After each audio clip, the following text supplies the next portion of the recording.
लेकिन ज्यादा से ज्यादा क्या करोगे? हार्वर्ड से पढ़ करके आओ या बेरमो के सरकारी विद्यालय में पढ़ो।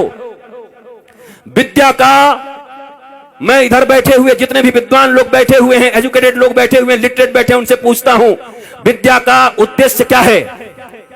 एजुकेशन का उद्देश्य क्या है? किसके लिए अपने बच्चों को पढ़ाते हो? तुम खुद किस लिए पढ़े थे? किसके लिए? एम्प्लॉयमेंट के लिए, नथिंग एल्स। रोटी कपड़ा और मकान, एक दुकान, दो दुकान, 5 दुकान, 7 दुकान, उसके बाद सीधा श्मशान। यही है तुम्हारी जिंदगी। रोटी कपड़ा और मकान, 70 साल की जिंदगी में 1 से 5 दुकान किए और फिर 4 कंधों पर श्मशान चले गए। इसी के लिए पृथ्वी पर आए थे। सारी जिंदगी टेंशन, सारा जिंदगी दुख, सारा जिंदगी डिप्रेशन, सारा जिंदगी हाय हाय, सारी जिंदगी कर्ज, सारे जिंदगी रिश्तेदारों को मनाते रहे, एक दूसरे से नीचा देखने और दिखाने का काम चलता रहा और उसके बाद एक दिन तुम्हारी मृत्यु आ गई। हमने सुना था कि मनुष्य का जीवन सबसे सार्थक होता है। दुर्लभो मानुषो देहि देहि नाम क्षणभंगुरः तत्रापि दुर्लभम मन्ये वैकुंठ प्रिय दर्शनम। ये दुनिया में सबसे ज्यादा का, सबसे अधिक, सबसे ज्यादा प्रभावशाली मानवीय जीवन है। क्या ये जीवन है? क्या इस जीवन के लिए मनुष्य को श्रेष्ठ बोला गया? ये कौन सी श्रेष्ठता है तुम्हारी? तुम चैन से सो नहीं सकते, तुम चैन से बैठ नहीं सकते, तुम पड़ोसियों का उत्थान नहीं देख सकते, तुम दुख को हैंडल नहीं कर सकते। राम जी के जैसा सत्ता चला जाए, उसके बाद भी जब माता कौशल्या पूछती है, राम तुमने सब काम कर लिया ना, सारी पूजाएं कर ली ना, कल मेरे बेटे का राज्याभिषेक होने वाला है, कल तो युवराज बनेगा। तो धीरे से राम जी कहते हैं, माँ मेरे पिताजी इतने छोटे थोड़ी हैं। बोला क्या हुआ? मेरे पिताजी ने निर्णय किया है कि छोटे से राज्य अयोध्या का मुझे युवराज नहीं बनाएंगे। पिता दीन मोहि कानन राजू, उन्होंने मुझे बन का राजा बना दिया है, मुझे बन का विराट राजा बना दिया है। ये राम है। रातों रात सत्ता छिन गई पर अपने पिता को कह रहे हैं, मेरे पिता ने मुझे बन का राजा बना दिया। मां अयोध्या छोटी है, मैं बड़ा हूं ना। तो कहा तू इतना छोटा राज्य संभालेगा? तू बन का राज संभाल जा। लाखों ऋषि महर्षि तेरा इंतजार कर रहे हैं। कई सबरी तुम्हारे लिए बैठी हैं, कई सुतीक्षण बैठे हैं, कई सरभंग बैठे हैं, कई जटायु तुम्हारे लिए बैठे हैं, कहीं सुग्रीव बैठा है बाली से लात खाए। जाओ सबका उद्धार करो। और इसलिए राम को वनवास दे दिया। पर तुम्हारे जीवन में ऐसी स्थिति आ जाए तो तुम्हारे बच्चे आत्महत्या कर लेते। नंबर कम आ जाए, अगर पिताजी ने कह दिया, माताजी ने, अगर तेरा 80% से कम आया, शर्मा जी के बेटा से अगर तेरा नंबर कम आया तो मैं जहर खा लूंगी। बच्चा देखता है नंबर तो आया 60%, घर आते आते सोचता है आखिर माता पिता ने कहा है हम जहर खा जाएंगे, वो क्यों मरेंगे, हम ही खा जाते हैं। इतना प्रेशर क्यों पढ़ने का? क्या पढ़ा रहे हो? मशीन बना रहे हो बच्चों को? गधों की तरह बोझ टांग दिया है यहां पर। क्या करोगे? 2 रोटियां ही तो कमाओगे ना, 2 कपड़े ही तो पहनोगे ना, इतने ही ना, किससे कुछ ज्यादा? रावण और राम की वृत्ति में क्या अंतर है? इतना ही तो है। रावण कहता है कि दुनिया में जितना भी सुंदर है वो सब मेरा होना चाहिए, सब मेरा है। राम जी कहते हैं जो मेरा है वो सबसे सुंदर है। यही राम और रावण के विचार में अंतर है। जो मेरा है वो सबसे सुंदर है। दुनिया का सब सुंदर मेरा करने में तो रावण बन जाओगे। इस वृत्ति का अंतर है। यही राम और रावण का युद्ध है। जो प्राप्त है वही पर्याप्त है, नहीं तो सर्वत्र दुख व्याप्त है। जो प्राप्त है वही पर्याप्त है। मेरे पास जो कुछ है वही है। परिश्रम करो, पुरुषार्थ करो, प्रार्थना करो, पर रो मत। वही है वही जो राम रचि राखा, को करे तर्क बढ़ा वही शाखा। इसका मतलब ये नहीं कि आलसी बन जाओ। अगर मैं भी ये कह के पढ़ा होता कि राम जी का कथा होगा तो राम जी कराएंगे, तो क्या राम जी हमारे घर में एरोप्लेन घुसा देते एयर इंडिया को? क्या करते? हमें आना पड़ा, हमें निकलना पड़ा, वृंदावन से आकर के दिल्ली आना पड़ा, दिल्ली से हमें फ्लाइट लेनी पड़ी, फ्लाइट से आकर के रांची लेना पड़ा, रांची से 2.5-3 घंटे में हम और अन्नू बैठ करके साथ साथ में यहां तक पहुंचे, तब जाकर के बेरमो फूसरो पहुंचे। यहां घाटी ऐसी ऐसी, पूरा झारखंड। हम तो चैतन्य महाप्रभु को याद करते आ रहे थे कि हे महाप्रभु हरे राम हरे कृष्ण हरे राम हरे कृष्ण। पूरा पूरा हरियाली चारों तरफ थी, अच्छा था। आए, यहां भी आनंद आया, आपको देख करके आनंद आया। याद रखो, कहते तो सभी हैं पर विश्वास रखो, दोनों भुजा उठा के कहता हूं, मेरे लिए बस एक ही आह्लाद है, न कोई चढ़ावा न कोई सामान, बस हृदय से आकर के बैठ करके राम का गुणगान सुन लो, यही मेरी दक्षिणा है। अगर तुम्हारे मुख से राम और कृष्ण के नाम निकलने लगे, तुम्हारे बच्चे अगर शिवाजी और छत्रपति महाराणा प्रताप इत्यादि की तरह होने लगे, विवेकानंद होने लगे, तो मेरी दक्षिणा मुझे मिल गई है। इससे ज्यादा क्या चाहिए? कपड़े भी हैं, गाड़ियां भी हैं, आश्रम भी हैं, बहुत कुछ है। अब क्या करूंगा? मैं अकेला हूं। अकेला नहीं हूं, मेरे साथ 8 अरब लोग हैं। वसुधैव कुटुंबकम, 140 करोड़ भारतीयों के साथ साथ 8 अरब लोग। चूंकि सनातन संस्कृति ही एक ऐसी संस्कृति और धर्म है जो पूरी दुनिया को अपना परिवार मानती है। कोई कहता है मैं बड़ा, कोई कहता है मैं बड़ा, कोई कहता है मैं बड़ा, पर एक हमारा धर्म है जो कुछ नहीं कहता। वो कहता है धर्म की जय हो, अधर्म का नाश हो, प्राणियों में सद्भावना हो और विश्व का कल्याण हो। ये हम कहते हैं, सनातन ही धर्म है। बाकी मत हो सकते हैं, जितने भी लोग हैं, 8 अरब लोग हैं, 8 अरब मत हो सकता है, पर धर्म एक था, एक है और एक सदा रहेगा। और उस धर्म का नाम है सनातन धर्म। एकमात्र धर्म इस पृथ्वी पर है जो पूरी दुनिया को अपना परिवार मानता है, अपने परिवार की तरह रखता है और पूजता है। तुम्हें गौरव होना चाहिए। मुझे याद है आज के 10-12 साल पहले जब योगी आदित्यनाथ जी महंत जी सांसद थे, हमारा मिलन हुआ गोरखपुर में, गोरखनाथ पीठ में। एक भागवत की कथा थी, वहां मैं भी था, आप भी थे, एक साथ बैठे हुए थे। हमारी चर्चा होने लगी। उन्होंने कहा क्या कह लोग हमें सांप्रदायिक सांप्रदायिक कहने लगते हैं। हम कि महाराज जी अब हमें ग्रंथ खोलना चाहिए। ग्रंथ खोल करके संप्रदाय का परिभाषा क्या है, संप्रदाय किसको कहते हैं। सम्यक प्रकार से हमारे पूर्वजों ने जो हमको प्रदान किया है, जो विचारधारा, जो अपनी विचारधारा, पवित्र विचारधारा हमारे पूर्वजों ने हमें प्रदान किया है, उसको कहते हैं सम्यक प्रकार से विचारों को प्रदान करने की प्रक्रिया को संप्रदाय कहते हैं। और अगर इसे संप्रदाय कहते हैं तो महाराज आज के बाद आप कह दीजिएगा टीवी चैनलों पर कि गर्व से कहो हम सांप्रदायिक हैं, हमारे पूर्वजों ने हमको जो विचार दिया है उसको लेकर के हम इस दुनिया में चल रहे हैं। लज्जा क्यों करते हो, शर्म क्यों करते हो? ये अनपढ़ लोग, ये गंवार लोग जिन्होंने मैकोले की शिक्षा विद्या पढ़ा करके तुम्हें पीछे की ओर ढकेल दिया, तुम सच्ची बात भी कहते हो तो कहने के लायक नहीं रह जाते हो। सांप्रदायिक कोई खराब शब्द नहीं है, संप्रदाय शब्द भारत का सबसे प्यारा शब्द है, सनातन संस्कृति का सबसे प्यारा शब्द है। पर तुमको संप्रदाय के लिए क्या पढ़ा दिया गया? तुष्टीकरण और संप्रदाय पढ़ा दिया गया तुमको। यहां तुष्टीकरण नहीं, यहां 140 करोड़ लोगों के संतुष्टीकरण की बात होती है। यहां 8 अरब विश्व के लोगों की संतुष्टीकरण की बात होती है। यह है सनातन धर्म। तुम्हें गौरव होना चाहिए अपने धर्म के ऊपर, पर तुम बैकडोर में रहते हो, पीछे रहते हो, क्योंकि तुम्हारे पास ज्ञान नहीं है, क्योंकि तुमने हिंदी नहीं पढ़ी, तुम इंग्लिश पढ़ रहे हो। ना हिंदी ना इंग्लिश, ये मिली जुली। मुझे ताज्जुब तब लगता है जब ये भोजपुरी सिनेमा के एक्टर भी जब टीवी पर आते हैं तो एंड आई इफ यू, अरे भोजपुरी में पिक्चर बनाए, भोजपुरी में बोल। ये हिंदी एक्टर जब आते हैं सिनेमा बनाएंगे, हिंदी बनेंगे, कूली बनेंगे, गांव के आदमी, पर जब आएंगे तो एंड आई एंड दिया एंड मेरी जान आँखें, अरे हिंदी बोल भाई।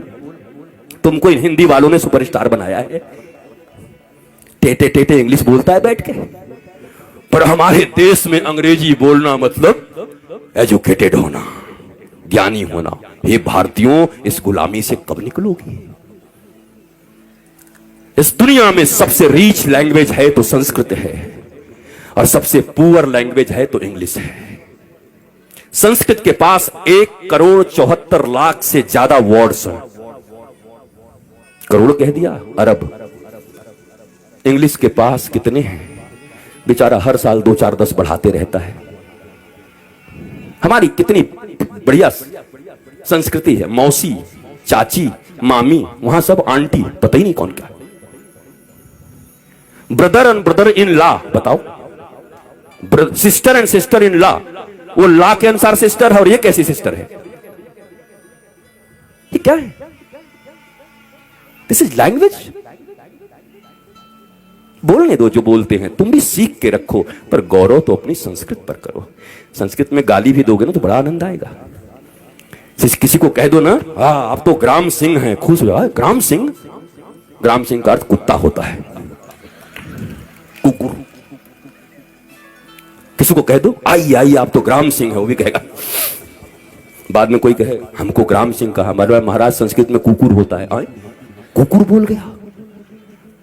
हमारी गाली भी इतनी प्यारी है हमारी भाषा में, पर हमें मालूम ही नहीं, हम जानते ही नहीं। बदलो अपने संस्कारों को, नहीं तो ये कथाएं तुम्हें और बेहोश कर देंगी कुछ दिन के बाद। और इस बेहोशी में सोमनाथ के मंदिर इतनी बार टूटे। तुम्हें याद है सोमनाथ का मंदिर जब टूट रहा था तो हजारों हजार लोग मारे गए थे। सब विद्वान थे, वेदज्ञ थे, श्रुतज्ञ थे, बड़े बड़े विप्र थे, बहुत मंत्र पढ़ते थे। मंदिर भी टूट गई, वो भी मार दिए गए। कैसे हो गया ये? शास्त्र पढ़ना अलग है और शास्त्र समझना अलग है, रटना अलग है। ये रट्टू तोता बनकर के कथा कहना अलग है, और उपनिषद और अपने गुरु के प्रतिबोध से बैठ करके सिंह की तरह गरजते हुए भारतवासियों और विश्व को समृद्ध और संस्कारवान बनाना भारतीय धर्म गुरुओं का परम लक्ष्य होना चाहिए। भारतीय धर्म गुरु ऐसे होते हैं। हम रट्टू तोता लोग नहीं हैं। हमें कोई सिखा दिया और तोते की तरह हम आकर प्रवचन करने लगे और भाषण करने लगे। वैसे ऐसे लोग हैं। 7 दिनों में लोग कहते हैं, क्या कहूं, इस श्लोक का वर्णन तो अगर मैं करने लगूं तो 7 दिन तक करना पड़ेगा। हमने एक जगह पंडाल में कह दिया, पंडाल का खर्चा हम देंगे, तू करके दिखा। भाग गया, क्योंकि कर ही नहीं सकते 7 दिन तक। पर ये रट लिया है, सिखाया जाता है कैसे बोलिएगा कि अभी समयाभाव के कारण इस श्लोक की चर्चा तो मैं 15 दिन तक कर सकता हूं, लेकिन आइए समयाभाव के कारण आगे बढ़ते हैं। मैंने कहा पंडाल का खर्चा, माइक का खर्चा और आपका भी खर्चा मैं दे रहा हूं, आपको इसी श्लोक पर बोलना है। मैंने सुना, दूसरे दिन सुबह निकल गए कि कहां से इसका विवेचना करूं, कैसे करूं। ये कोई व्यवसाय नहीं है, कोई व्यापार नहीं है। प्यार को व्यापार मत बनाओ। धर्म प्यार है, धर्म प्रीति है। धर्म से डरते नहीं हैं, धर्म प्रेम वर्धित करता है। भक्ति और विभक्ति 2 चीजें होती हैं। भक्त बनने आए हो, विभक्त का अर्थ होता है अलग होना भगवान से, और भक्त का अर्थ होता है जुड़ जाना। इस बाजारवाद की दुनिया में हर जगह बस सामान की तरह हम बिक रहे हैं। रोज तुम्हें लुभाया जा रहा है, पूरा बाजार चुंबक हो गया है, तुम सड़े हुए लोहे हो गए हो। सब कुछ उसी में छीना जा रहा है। कमाल हो गया। बरसों से हमारी रक्षाबंधन की कितनी सुंदर परंपरा चली आ रही है, और उस परंपरा में आज क्या होता है, फलाना डायमंड दो, इस रक्षाबंधन पर अपनी बहन को उपहार दो। बताओ वो भाई क्या करेगा जो खेतों में काम करता है। पीढ़ियों का उनका प्यार भाई बहन के बीच, पर ये प्रचार भाई बहन के प्रेम, पति पत्नी का। मैंने देखा, ये कुकर लाओ और बीबी से प्यार बढ़ाओ। हम कि वाह, ये कुकर नहीं होगा तो बीबी से प्रेम नहीं होगा, पत्नी से प्रेम नहीं होगा, कुकर से प्रेम होगा। कुकर और पत्नी का क्या संबंध है? डायमंड और भाई बहन का क्या संबंध है? हर चीज को पैसे से जोड़ दिया। बात बढ़ाना भैया, सबसे बड़ा रुपया। कहीं रिश्ते नहीं रह गए, गांव नहीं रह गए। और इस कोरोना में उन शहरों में जो कबूतर की तरह लेकर के फ्लैट रहते थे, डुकुड़कू कुकड़ुकू, उनको पहली बार पता चला कि गांव और गांव की गलियों और गांव के वृक्षों का क्या महत्व है। तरस गए वो ऑक्सीजन के लिए, पर गांव में लोग ऐसे सीना करके घूमते रहे। भारत गांवों का देश था। यहां ऑक्सीजन फ्री, यहां जल फ्री, और सबके सब पहले हम ऐसे भारतवासी लोग हैं। पहले इतना यूरिया डाल दिया, खेती करने लगे, पंजाब में खेती होने लगी, पंजाब में इतना अन्न उपज, हरित क्रांति आ गई। ऐसी हरित क्रांति आ गई कि पंजाब से ट्रेन चलने लगी, कैंसर स्पेशल ट्रेन। क्या करोगे ऐसी हरित क्रांति का जब अपने ही बच्चों को कैंसर का पेशेंट बनाते रहे? इतनी भूख और इतनी लालच किस बात की है? तो ये भारतवासियों को हो क्या गया है? जो भारत विश्व गुरु था, जिस भारत की माताएं प्रहलाद, अलर्क जैसे पुत्रों को जन्म देती थी, ये हो क्या गया है? ये कहां से बुद्धि बिगड़ गई हमारी? ये कहां से आपके बच्चों में आप कंपटीशन भर रहे हैं, सिर्फ प्रतियोगिता भर रहे हैं। इतना छोटा बच्चा होता है, उसको प्रतियोगिता से तुम्हें इतना नंबर लाना पड़ेगा, उससे ज्यादा नंबर लाना पड़ेगा। क्या क्या बना रहे हो उसको? कोई कहता है डॉक्टर बनो, कोई कहता है इंजीनियर बनो, कोई कहता है ये बनो, कोई कहता है व्यवसायी बनो। कोई नहीं कहता बेटा तो कुछ बन न बन, पर श्रवण कुमार की तरह ऐसा बनना कि बूढ़े माता पिता को अगर तीर्थ करने का मन हो तो कंधे पर बिठा के ले चलना। इंसान बन जा, आदमी बन जा, सच्चा बेटा बन जा। वो कोई नहीं बना रहा। उसके बाद रो रहे हैं, उसके बाद निंदा कर रहे हैं, गांव में घूम घूम के हमारा बेटा हमारी बात नहीं सुनता, बहू बात नहीं सुनती, बेटी बात नहीं सुनती। आपने शिक्षा क्या दिया था? और आपकी भी गलती नहीं है मेरे माता पिता, और मैं औलादों को भी कहूंगा, ये जो बेटे और बेटी हैं, इतना कम से कम मानो, जिन्होंने तुम्हें इस पृथ्वी पर लाया है, जिन्होंने गर्भ में रखा है, उससे अपना तुम्हारा इस दुनिया में कोई नहीं हो सकता। फिर दोनों भुजा उठा के कहता हूं, इस दुनिया में अगर तुम्हारा कोई सबसे सच्चा मित्र हो सकता है तो माता पिता और गुरु, इसके सिवा तुम्हारा कोई मित्र नहीं हो सकता। बाकी सब पता नहीं कहां तुम्हें ढकेल देंगे। पहली गुरु मां पिता, इन दोनों के तुम न हुए तो दुनिया वाले तुम्हारे अपने होंगे। किसको मित्र मान रहे हो? दुनिया में कैसे फ्रेंडशिप है? मेरी वो फास्ट फ्रेंड है, किस लिए? मैं सही करूं या गलत करूं सदा मेरे साथ खड़ा रहता है। अरे तो तुम्हारा वो दुश्मन है। ये तो दुर्योधन और कर्ण की दोस्ती हो गई। कर्ण को दुर्योधन ने अंग देश का राजा बना दिया, इसलिए कर्ण श्री कृष्ण और धर्म के खिलाफ खड़ा हो गया, और खिलाफ खड़ा हो गया तो 12 के भाव में मारा गया, जबकि कर्म से बड़ा कोई दानवीर नहीं था। कर्ण से बड़ा कोई वीर नहीं था, सूरवीर नहीं था, ऐसा कोई बढ़िया धनुर्धर नहीं था, पर धर्म और भगवान के खिलाफ खड़े हो गए तो तुम्हारी कोई धनुर्धारिता काम नहीं करेगी। धर्मो रक्षति रक्षितः, जो धर्म की रक्षा करता है धर्म उसकी रक्षा करता है। परंतु हमारे मित्र ने हमको पैसा दे दिया तो हम भगवान के खिलाफ भी खड़े हो जाएंगे, यही तो कर्ण ने किया। गांधारी को कहते हैं वो पतिव्रता थी। कैसी पतिव्रता थी वो? पति अंधा था। पतिव्रता का अर्थ होता है अंधे पति को अपनी दोनों आंखों से वो दिखाती, हर चीज बताती, पति की आंख बन जाती, तब पतिव्रता कहता। पति तो पहले से अंधा था, वो भी पट्टी बांध करके दुर्योधन अन्याय पे अन्याय करता रहा, पर धृतराष्ट्र की तरह गांधारी भी आंख बंद करके बैठी थी। वो कैसी पतिव्रता हो सकती हैं? और अगर पतिव्रता थी तो अपने 99 पुत्रों में से एक को क्यों नहीं बचा सकी? अगर इतनी ही पतिव्रता थी तो उनका आशीर्वाद उनके पुत्रों को क्यों नहीं मिला? क्यों मारे गए सबके सब? कुरुक्षेत्र के मैदान में रक्त रंजित होकर के क्यों पड़े रहे सब? क्योंकि धर्म नहीं अपनाया। पतिव्रता ये नहीं होता। अगर पिता नहीं समझ पा रहे हैं तो मां का यह कर्तव्य है कि अपने बच्चों को कुपथ से जाने से रोके। नहीं नहीं नहीं, इट्स नॉट गुड, मत जाओ इधर, ये ठीक नहीं है, तुम्हें धर्म पथ पर चलना है मेरे बेटे, तुम धर्म पथ पर चलो। पर हम सब बस